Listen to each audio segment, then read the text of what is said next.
To start this course, I wanted to take a look at a generic UX design workflow and see how Figma fits into that workflow.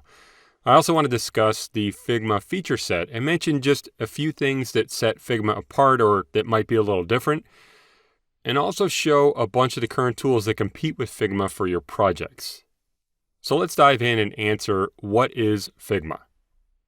Let's start by looking at a generic UX design workflow. Now, UX stands for User Experience Design, and it's something that a lot of us have heard of these days and maybe actually doing it. But user experience design is a little different from just straight up web or app design. It really means that we're diving into the customer, what they need, their pain points. We're figuring out who they are. We're doing a lot of things like research, different types of research that is. We're creating what are called personas to find out who that generic customer is. We're also creating user flows, which basically mean how they go through the app or how they go through the website. They get from point A to point B. We're taking all that information and then we're starting to wireframe. We're creating low fidelity wireframes, which are usually like gray boxes and text and things like that, where we don't care about imagery, colors, fonts, or full-fledged designs, or both.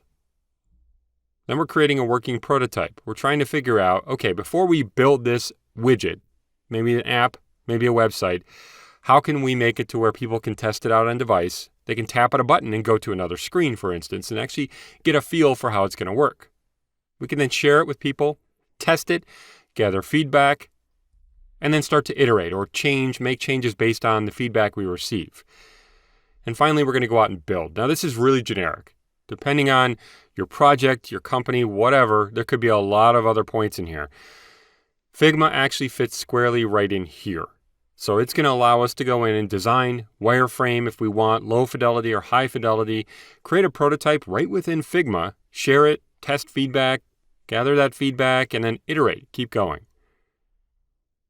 Now, I just wanted to mention that there are a lot of tools out there for designing, prototyping, sharing, essentially UX design. We do have Figma. We have Adobe XD, which really does a lot of this as well. We have Sketch, we've got InVision, Proto.io, Marvel, and just so many more to even count. But I just wanted to make you aware that there are a lot out there. Figma is just one tool that we can use. Figma actually calls itself a collaborative interface design tool. Now, what does that mean? It just means that people are using it for UX design, for websites, for apps, that type of thing, but we can share it, we can create a prototype right within the tool. Now, you can, if you want in there, like I said, create a UX UI design. You can work with components, which are actually called symbols in a lot of applications. You can apply effects like drop shadows, different things like that, blurs. In Figma, artboards are called frames, and you'll learn that pretty quickly. There are also pages we'll discuss. We have the ability to look at or work with versioning to version our content so we can go back in time if we don't like a version of something. We also have vector networks, which are just a different way to draw. You'll see it's pretty cool, actually. We can share in real-time collaboration, which is pretty impressive, honestly. You can see different people looking at it at the same time as you, right within the project. We have team projects and sharing different content. We have commenting in real time. We have prototyping.